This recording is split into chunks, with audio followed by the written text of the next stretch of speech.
Okay, औज़ुबिल्लाहि मिनश्शैतानिर्रजीम, बिस्मिल्लाहिर्रहमानिर्रहीम। Lecture number 19, first year, chapter number 7, oscillation में हम थे। अब काइनेटिक एनर्जी और potential energy and even total energy तक हम गए थे।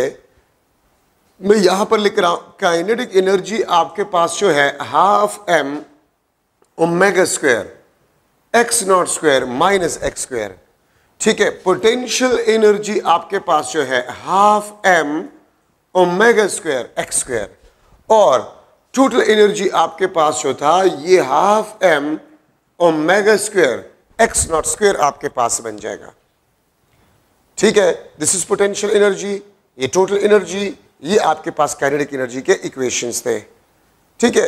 अच्छा, अब मैं थोड़ा सा आपको एमसीक्यूज के लेवल से कुछ ट्रिक्स बता रहा हूं इस एनर्जीज में, आप गौर से इसको देखें। Kinetic energy is equal to half M V square, और आपको पता है V is equal to V not sine theta, ठीक है। तो मैं इसको लिख सकता हूं half M V not square sine square theta, ठीक है। अच्छा, और इसको मैं लिख सकता हूं kinetic energy is equal to half M V not square, V not आपके पास है, this is equal to X not square omega square into sine square theta. और देखिए, this is the total energy of a simple harmonic oscillator, ठीक है। ये आपके पास total energy of a simple harmonic oscillator is sine square theta, half m x not square omega square sine square theta. ये आपके पास kinetic energy को represent करता है। E is the total energy. Similarly, अगर आप पोटेंशियल एनर्जी को देखें तो half M omega square X square, इसको मैं लिख सकता हूं this is equal to half M omega square X not square cos square theta. Since X आपके पास जो है this is equal to X not cos theta, तो मैंने एक्स को रिप्लेस किया एक्स नॉट कॉस थीटा से, और फिर वही बात है कि ये आपके पास टोटल एनर्जी को रिप्रेजेंट करता है।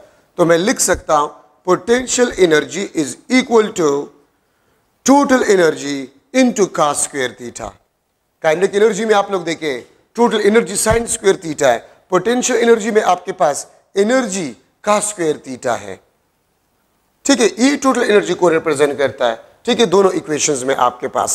तो ये आपके पास kinetic energy is equal to energy sine square theta, potential energy आपके पास है this is equal to energy into cos square theta. अब देखिए, मैं मुख्तलिफ क्वेश्चंस आपसे कर सकता हूं। अगर मैं लिख लो MCQ, if simple harmonic oscillator is in between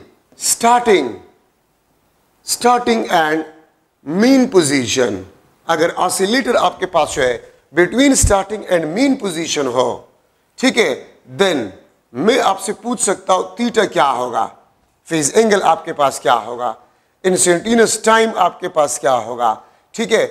if total energy of simple harmonic oscillator is equal to E, then kinetic energy आपके पास क्या होगा, पोटेंशियल एनर्जी आपके पास जो है वो क्या होगा। ये मुख्तलिफ क्वेश्चंस आपसे पूछे जा सकते हैं। हाँ, मैं आपसे ये भी पूछ सकता हूं इंस्टेंटेनियस डिस्प्लेसमेंट आपके पास क्या होगा, इंस्टेंटेनियस वेलोसिटी आपके पास क्या होगा। ये मुख्तलिफ क्वेश्चंस आपसे पूछा जा सकता है। तो मैंने लास्ट लेक्चर में आपको बताया था कि अगर ये आपके पास स्टार्टिंग पोजीशन है, ये अपोजिट एक्सट्रीम पोजीशन है, ये आपके पास मीन पोजीशन है, ये आपके पास क्या है, मीन पोजीशन है, ठीक है। अच्छा, अब यहां से लेकर यहां पर थीटा आपके पास जीरो होता है, या टाइम आपके पास जीरो होता है, यहां पर थीटा आपके पास 90 होता है, और टी आपके पास t डिवाइड बाई 2 होता है। अगर मैं इसको भी हाफ करूं तो थीटा आपके ये 180, ये आपके पास 180 डिग्री होता है, ठीक है। और यहां पर थीटा आपके पास जो है दिस इज 90, और t बाई 2 को अगर आप हाफ करें ये t डिवाइड बाई 4 आपके पास होगा। अगर ऑसिलेटर आपके पास जो है वो मीन पोजीशन पे हो, तो फिर इंस्टेंटेनियस टाइम आपके पास जो होगा वो t डिवाइड बाय 4 आपके पास होगा। चार्ज न होते देखे ना, ठीक है। तो ये आपके पास t डिवाइड बाई 4 होगा। अच्छा, अब ये देखिए आप लोग, अगर मैं इसको भी हाफ करूं, ये मीन पोजीशन, ये स्टार्टिंग पोजीशन, अगर मैं इस 90 को भी हाफ करूं, थीटा आपके पास 45 डिग्री होगा। Theta will be equal to 45 degree और टी आपके पास जो है this will be equal to T divide by 4। तो क्वेश्चन में आपको बताया गया है कि simple harmonic oscillator is in between starting and mean position. If simple harmonic oscillator is in between starting and mean position means oscillator आपके पास यहां पर हो, तो देखिए आपको सब कुछ ये एंगल बताएगा। थीटा आपके पास है this is equal to 45 degree. Theta आपके पास किस चीज के बराबर है? ये 45 डिग्री के बराबर है। ठीक है, तो मैं थीटा लिख लूंगा 45 degree if the oscillator is in between mean and starting position, या 45 डिग्री को मैं लिख सकता हूं pi divide by 4। Pi divide by 4 मैं इसको लिख सकता हूं। अच्छा, अब x is equal to x not cos theta, cos 45 x not divide by √2। ठीक है, v is equal to v not sin theta, sin 45 आपके पास x not divide bye v not divide by under the root of 2 आपके पास होगा। अगर total energy आपके पास E एनर्जी हो तो फिर काइनेटिक एनर्जी आपके पास क्या होगा? तो अगर आप काइनेटिक एनर्जी को देखें तो काइनेटिक एनर्जी में आपके पास साइन स्क्वायर थीटा आता है, साइन स्क्वायर थीटा आपके पास आता है। और याद रखिए साइन स्क्वायर 45 डिग्री आपके पास हाफ के बराबर होता है। तो काइनेटिक एनर्जी टोटल एनर्जी का हाफ होगा, पोटेंशियल एनर्जी टोटल एनर्जी का हाफ होगा। और ये बात आप लोग याद रखिए कि आपके पास थीटा अगर 45 डिग्री हो या पाई बाय 4 है तो काइनेटिक एनर्जी और पोटेंशियल एनर्जी आपके पास बराबर होंगे। काइनेटिक एनर्जी और पोटेंशियल एनर्जी आपके पास 45 डिग्री एंगल पे ये आपके पास बराबर होंगे। ठीक है, मैंने यहां पर लिखा था आपको कि cos स्क्वायर 45 डिग्री वो भी हाफ है, साइन स्क्वायर 45 डिग्री वो भी आपके पास हाफ है। So kinetic energy is equal to half of a total energy. ठीक है, हाफ ऑफ टोटल एनर्जी के बराबर होगा। तो 45 डिग्री पे या पाई बाय 4 पे काइनेटिक एनर्जी और पोटेंशियल एनर्जी आपके पास बराबर होगा।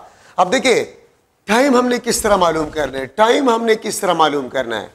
तो आसान तरीका है, थीटा आपके पास है this is equal to omega T, this is equal to 2 pi divide by T into small T, 2 pi divide by capital T into small T.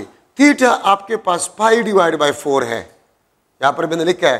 ठीक है, आपके पास थीटा 45 या पाई डिवाइड बाय 4, तो 2 pi divide by T into small T, pi और pi आपके पास cancel हो जाएगा। ठीक है, और 2 यहां पर आ जाएगा, t divide by 8 is equal to instantaneous time. तो इंस्टेंटेनियस टाइम आपके पास जो है वो किस चीज के बराबर होगा? वो t डिवाइड बाय 8 के बराबर होगा, 1/8 times of the time period of simple harmonic oscillator. ठीक है, थीटा 45 डिग्री है। याद रखिए अगर oscillator in between starting and mean position हो तो थीटा 45 डिग्री होगा। अगर ऑसिलेटर यहां पर हो तो ये between mean and opposite extreme कहलाता है। यहां पर थीटा आपके पास जो है ये बराबर होगा 135 डिग्री। थीटा आपके पास किस चीज के बराबर होगा?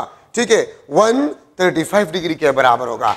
तो अगर oscillator between mean and starting position हो, अगर ऑसिलेटर बिटवीन मीन और अपोजिट एक्सट्रीम हो, ठीक है, अगर ऑसिलेटर आपके पास जो है between opposite extreme and mean, यहां पर एंगल आपके पास होगा ये 180 के साथ 45 ऐड करे 225 डिग्री, और ये आपके पास 270 होगा यहां पर मीन पे, 270 के साथ अगर आप 45 ऐड करें ये 315 डिग्री आपके पास होगा।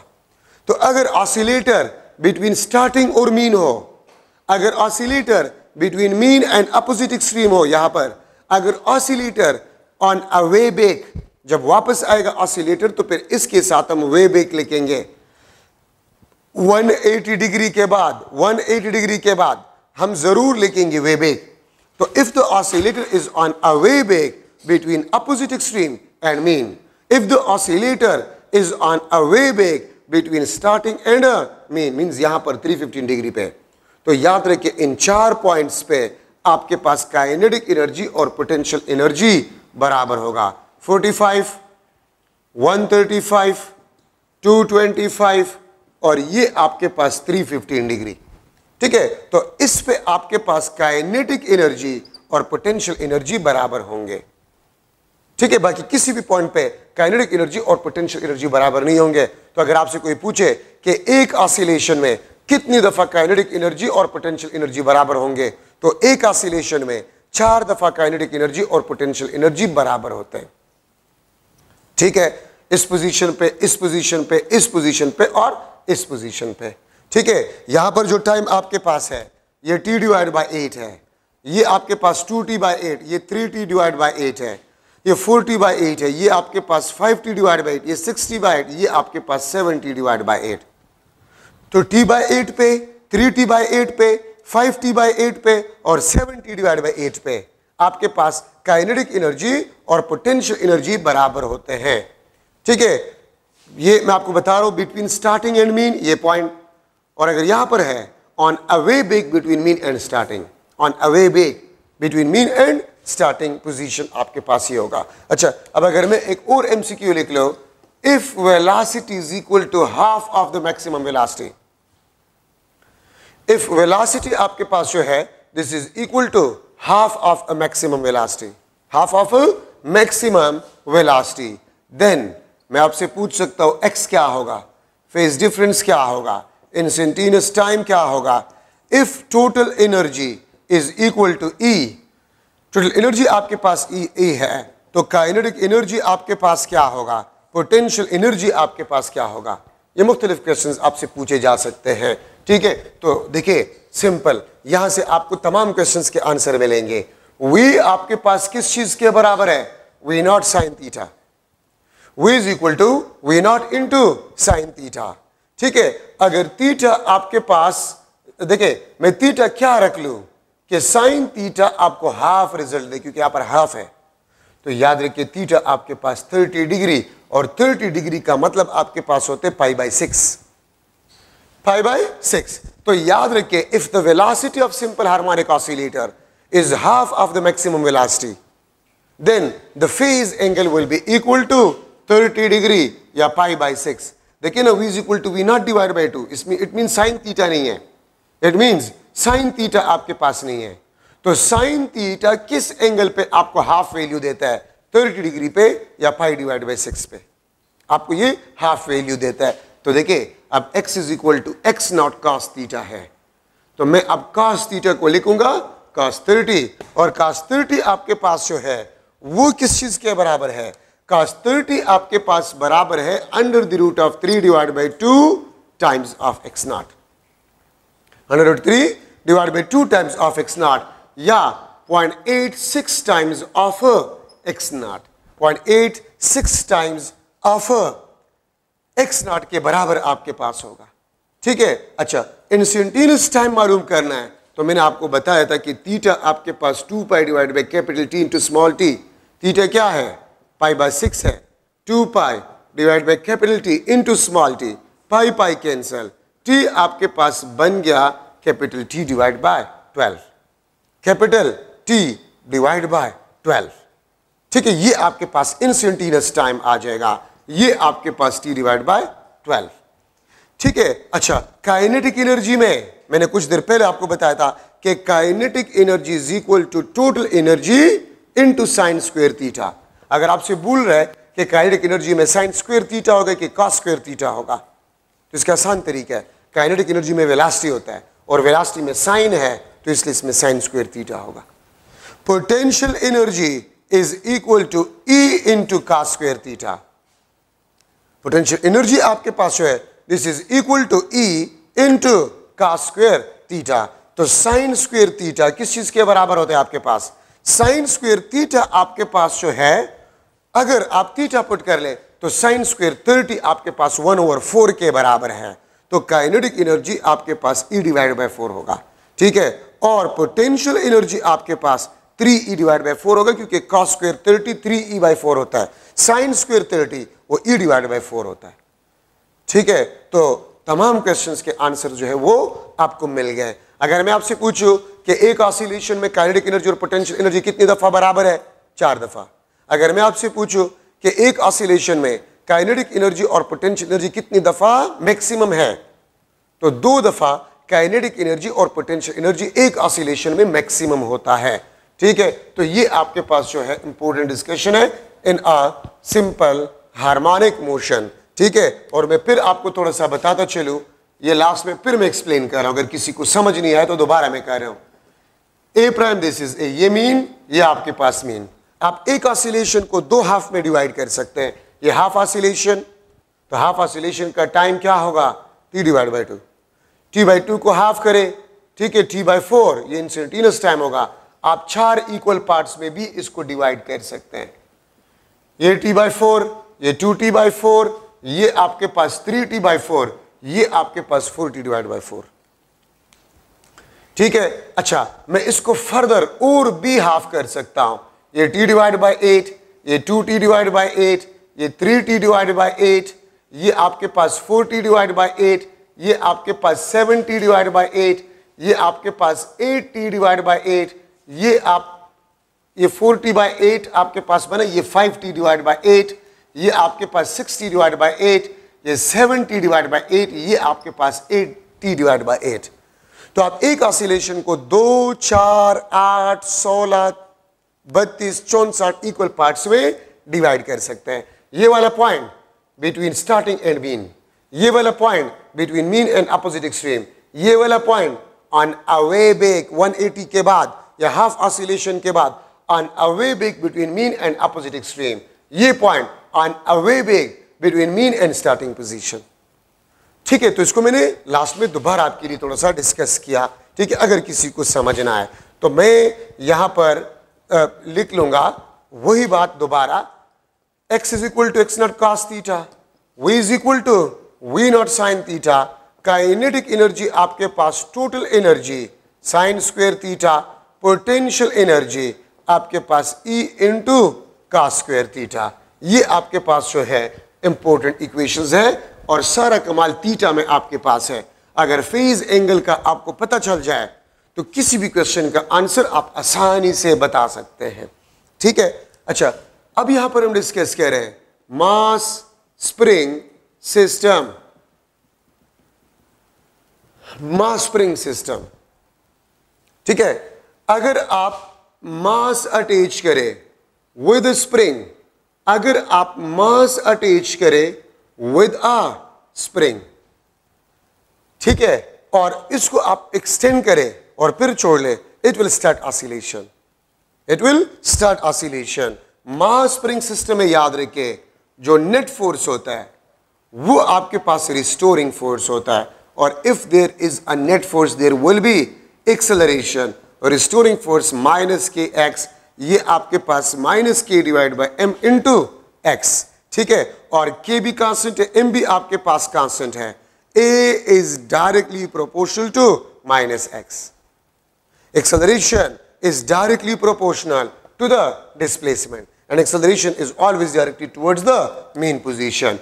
अगर मैं इस इक्वेशन को A is equal to minus omega square x से रिप्लेस करूं, A is equal to minus omega square x से अगर हम रिप्लेस करें, तो अगर आप इन दोनों को कंपेयर कर ले तो ओमेगा स्क्वायर आपके पास जो है it will be equal to k divide by m। Omega आपके पास जो है this will be equal to under the root of k divide by m, under the root of k divide by m। अगर stiffness of a spring आपके पास given हो और mass attached with a spring आपके पास given हो, आप angular frequency इस फार्मूले से मालूम कर सकते हैं। ठीक है, k stiffness of a spring या स्प्रिंग कांस्टेंट अगर गिवन हो और मास गिवन हो, आप एंगुलर फ्रीक्वेंसी इस इक्वेशन से मालूम कर सकते हैं। Angular frequency or angular velocity directly proportional to the stiffness of a spring if the mass is kept constant. Angular velocity is inversely proportional to the square root of mass if the spring constant is kept, stiffness of a spring is kept constant. Ratios अगर आपने बनाना है तो omega 1 divided by omega 2 is equal to under the root of k1 divided by k2. Omega 1 divided by omega 2 is equal to under the root of m2 divided by m1. ठीक है, तो angular frequency आपके पास है वो stiffness of a spring पे भी depend करता है और मास अटैच विद स्प्रिंग पे भी डिपेंड करता है। Omega is directly proportional to the square root of k divide by m। Omega 1 divide by omega 2 is equal to k1 m2 divide by k2 m1। अगर stiffness को भी मैं double कर जाऊं और मास अटैच को भी डबल कर जाऊं तो एंगुलर फ्रीक्वेंसी और एंगुलर वेलोसिटी में कोई चेंज नहीं आएगा। तो एंगुलर फ्रीक्वेंसी और angular velocity depends upon spring constant या stiffness of a spring and mass attached with a spring. ठीक है, तो ये आपके पास एंगुलर वेलोसिटी। अगर आप टाइम पीरियड की इक्वेशन को देख ले, उसी से अगर आप निकाले तो 2 pi m divide by k under the root और फ्रीक्वेंसी आपके पास जो होगा 1 divide by 2 pi under the root of k divide by m। ठीक है, तो मैं यहां पर लिख सकता हूं T is directly proportional to the square root of mass if the spring constant K is kept constant। अगर K आपने constant रखा हुआ है तो T is directly proportional to the square root of mass। यहां पर मैं लिख सकता हूं T1 divided by T2 is equal to under the root of M1 divided by M2। अगर मैं मास को डबल कर जाऊं time period will be under root 2 time increase, क्योंकि इस पे अंडर रूट है। अगर मैं मास को 4 टाइम इंक्रीज कर जाऊं तो 4 under root 2 time period will be double. अगर मैं मास को हाफ कर जाऊं time period will be under root 2 time decreases. ठीक है, और इसी तरह मैं लिख सकता हूं time period is inversely proportional to the square root of k if the mass attach is kept constant, या T1 divide by T2 is equal to under the root of k2 divide bye k1। ठीक है, ये बात आप लोग याद रखें। तो देखिए, अगर आप मास को डबल कर जाए टाइम पीरियड आपके पास अंडर रूट 2 टाइम इंक्रीज। अगर आप मास को हाफ कर जाए टाइम पीरियड आपके पास अंडर रूट 2 टाइम डिक्रीजेस। और अगर आप मास को भी डबल कर जाए और स्टिफनेस को भी डबल, m से आपने मास 2m कर लिया और k से आपने स्टिफनेस ऑफ स्प्रिंग 2k कर लिया, तो फिर आपके पास टाइम पीरियड और फ्रीक्वेंसी जो है वो आपके पास क्या होगा। ठीक है, वो आपके पास क्या होगा। तो अगर मैं मास को भी डबल कर जाऊं और k को भी डबल कर जाऊं तो टाइम पीरियड आपके पास it will be remain same, it will be remain same. Mass m में मैंने अटैच किया था एक स्प्रिंग के साथ जिसका स्टिफनेस k था। अगर m को मैं 2m से रिप्लेस कर जाऊं और k को 2k से रिप्लेस कर जाऊं, what will happen to the time period and frequency? It will remain same, it will remain same. तो ये आपके पास फ्रीक्वेंसी k के under root directly proportional under root mass के इनवर्सली प्रोपोर्शनल है आपके पास। अगर सस्पेंडेड मास स्प्रिंग सिस्टम हो, अगर सस्पेंडेड मास स्प्रिंग सिस्टम हो, ठीक है, सस्पेंडेड मास स्प्रिंग सिस्टम आपके पास है, सस्पेंडेड मास स्प्रिंग सिस्टम। तो ये देखिए, ये आपके पास इसका वेट है, ये आपके पास रिस्टोरिंग फोर्स है, ये आपके पास वेट, ये आपके पास रिस्टोरिंग फोर्स। ठीक है, तो एक बात याद रखिए, आपके पास सस्पेंडेड मास स्प्रिंग सिस्टम में रिस्टोरिंग फोर्स आपके पास है वो वेट के बराबर है कि x आपके पास है this is equal to mg, कि x आपके पास जो है this will be equal to mg। मैं यहां से लिख सकता हूं k divide by m is equal to g divide by x, और यहां से मैं ये भी लिख सकता हूं k आपके पास है this is equal to mg या weight divide by x, weight divide by x। पहली बात तो ये है, सस्पेंडेड मास स्प्रिंग सिस्टम में जो वेट आप लोगों ने सस्पेंड किया होता है वही रिस्टोरिंग फोर्स होता है। अगर आपने 10 न्यूटन वेट सस्पेंड किया है तो आपके पास रिस्टोरिंग फोर्स जो है वो भी 10 न्यूटन आपके पास होगा।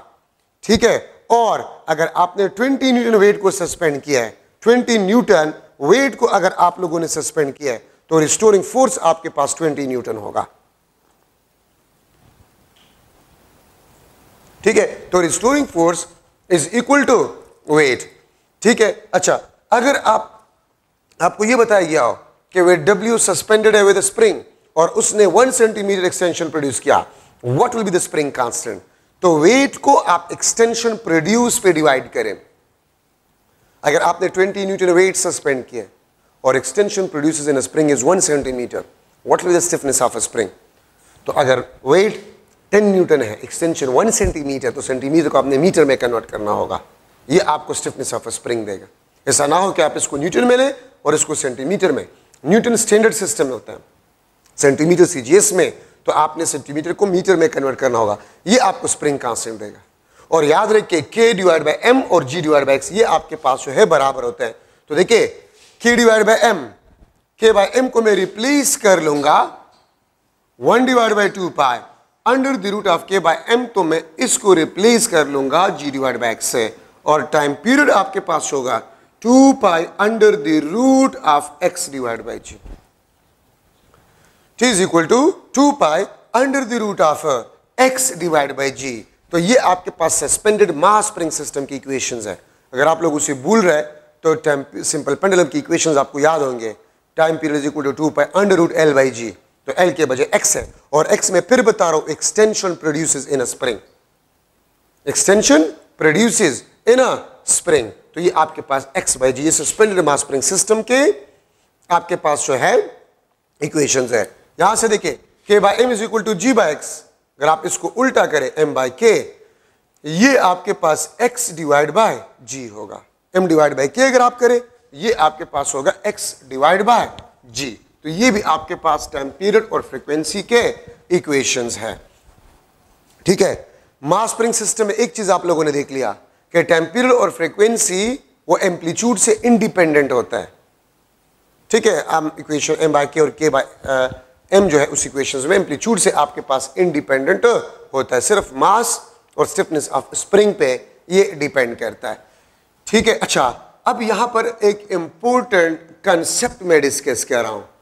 इंपॉर्टेंट कंसेप्ट है यहां पर।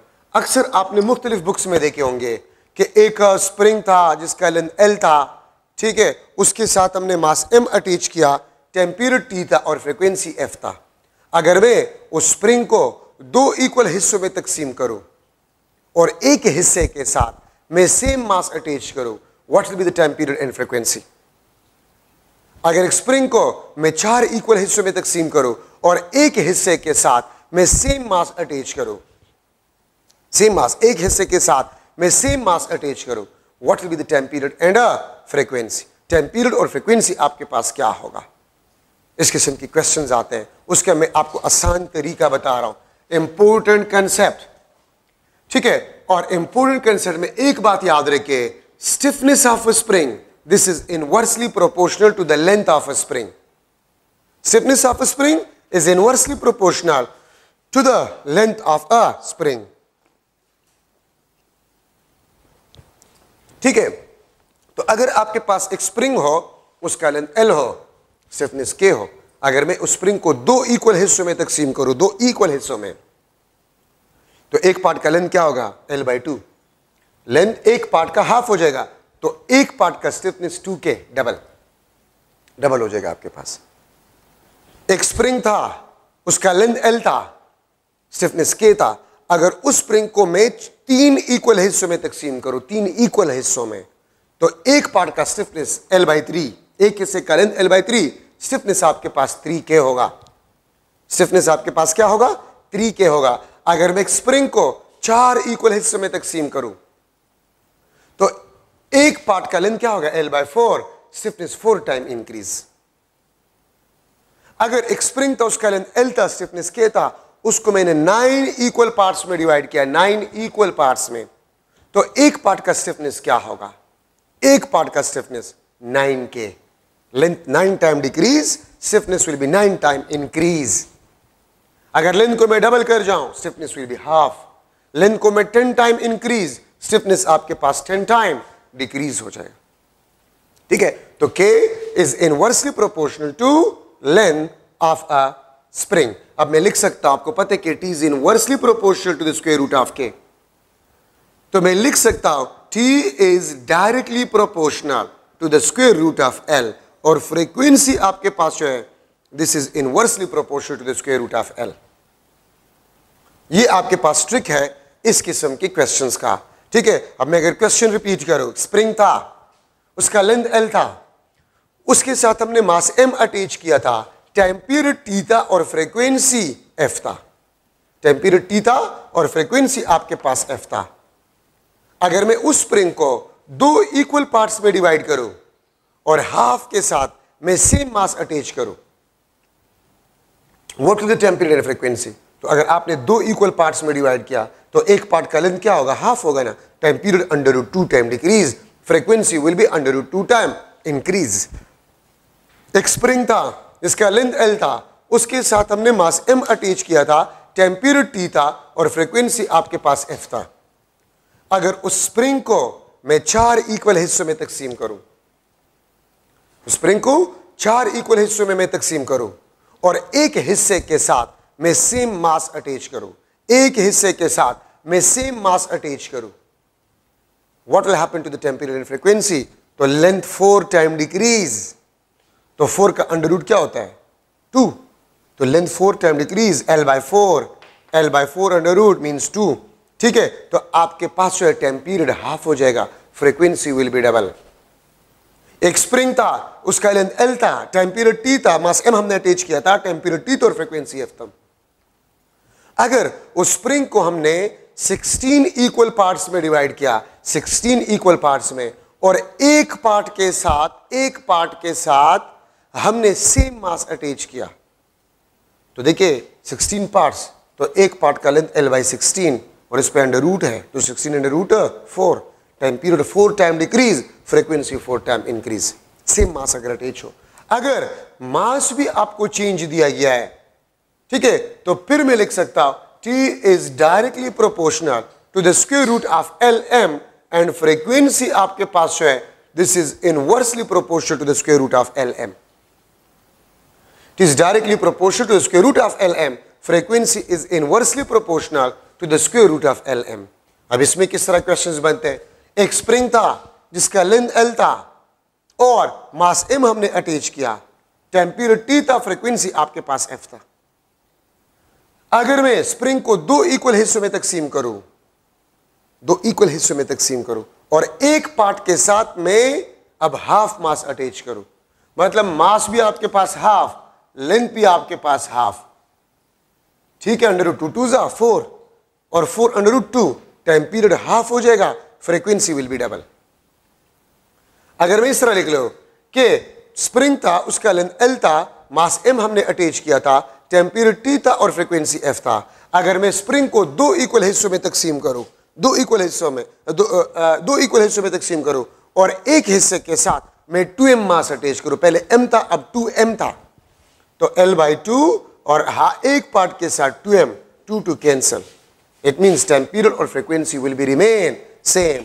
तो ये आपके पास T is directly proportional to the square root of Lm and frequency आपके पास जो है this is inversely proportional to the square root of Lm। ठीक है, अच्छा, तो ये आपके पास इंपॉर्टेंट कंसेप्ट है मास स्प्रिंग सिस्टम में। अब मैं यहां पर मैं लिख रहा हूं combination of springs। फर्स्ट आपके पास जो है सीरीज कॉम्बिनेशन,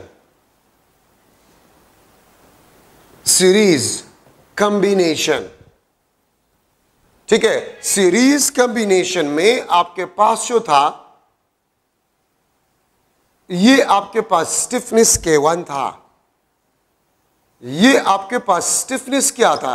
K2। दो स्प्रिंग्स है, उसको हमने सीरीज में कनेक्ट कर लिया। तो एक बात याद रखिए, सीरीज में अगर आप नंबर ऑफ स्प्रिंग्स को बढ़ाते हैं तो लेंथ बढ़ते हैं ना, और अगर लेंथ बढ़ते स्टिफनेस कम होता है। तो मुझे पता चल गया कि सीरीज में मैं नंबर ऑफ स्प्रिंग्स को अगर बढ़ाऊंगा, length will increase, stiffness will decrease. Stiffness आपके पास है वो डिक्रीज होगा, वहां पर पहले से मैं ये रिलेशन लिख चुका हूं। तो डिक्रीज के लिए formula 1/KT is equal to 1/K1 plus 1/K2। The sum of reciprocal of the stiffness of a springs, the sum of reciprocal of the stiffness of a spring will be equal to the reciprocal of the total stiffness. Reciprocal of a total stiffness. The sum of reciprocal of the stiffness will be equal to the reciprocal of the total stiffness. ठीक है, अगर मैं लिख लो for n springs, तो 1 divided by kt is equal to summation I start from 1 to n 1 divided by ki।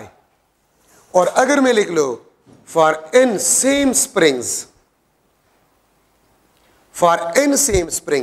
तो kt आपके पास होगा it will be equal to k divide by n। n आपको नंबर ऑफ स्प्रिंग्स के बारे में बताता है। 10 स्प्रिंग्स है, each of stiffness k। 10 springs है, each of stiffness k, and we connect them in series. We connect them in a series. What will be the stiffness of the combination? तो k divided by 10. 5 springs है, each of stiffness k, और उसको हमने series में connect कर लिया। What will be the stiffness of the series combination? k divided by 5.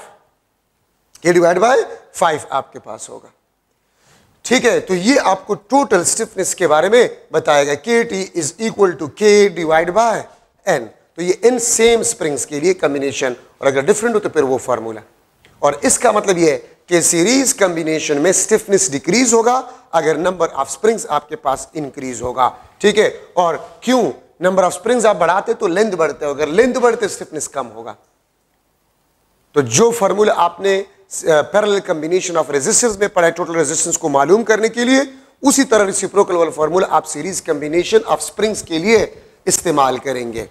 ठीक है, अच्छा, अब अगर मैं लिख लो पैरेलल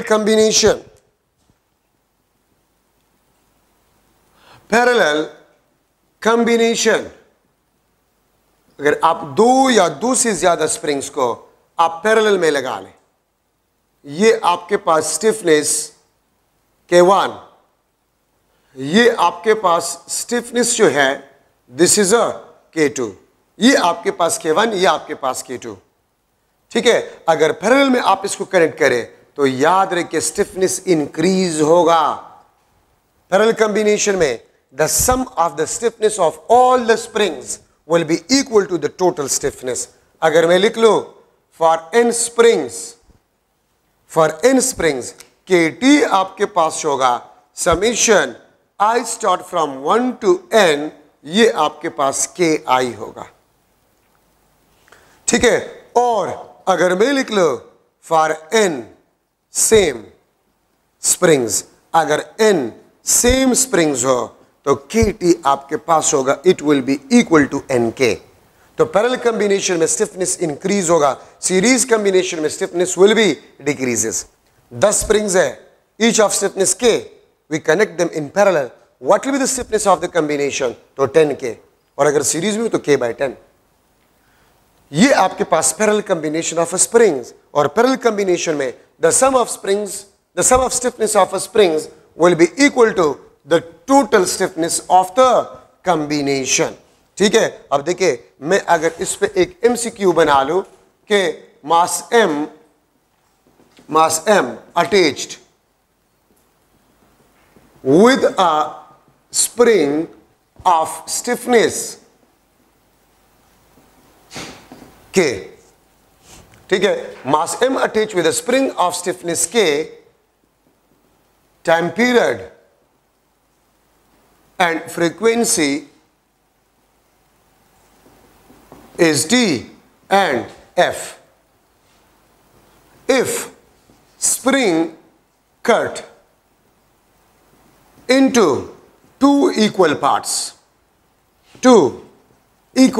स्प्रिंग को हमने काट लिया है 2 इक्वल पार्ट्स में, एंड कनेक्ट देम पैरेलल। ठीक है, इसको हमने पैरेलल में कनेक्ट कर लिया, connect them parallel, then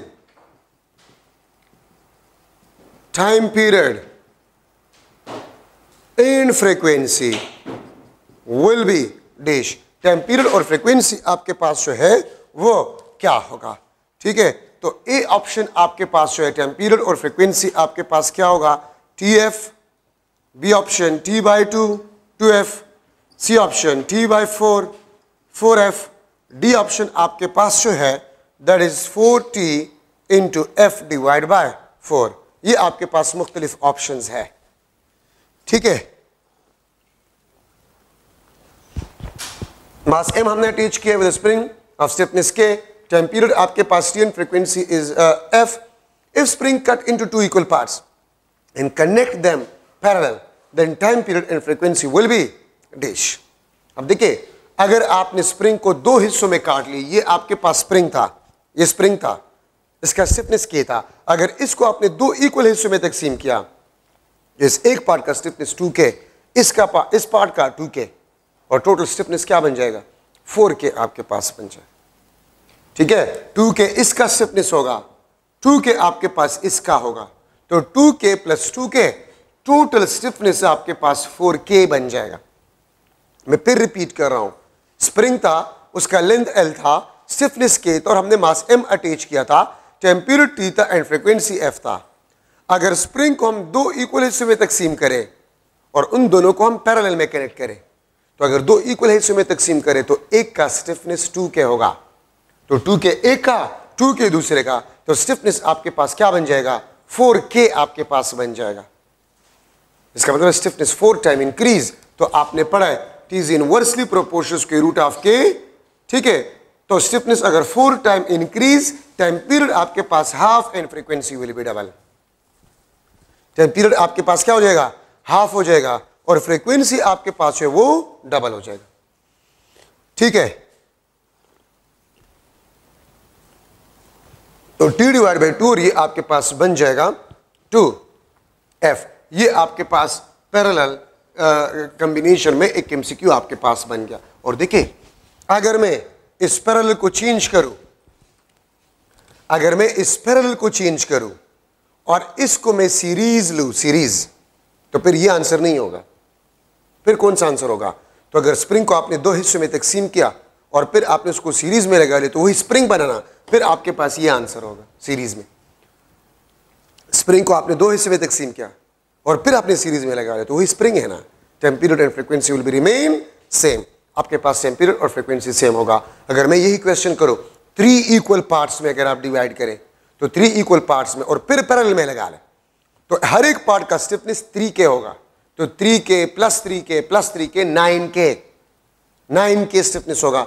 time period 3 time decrease, frequency 3 time increase हो जाएगा.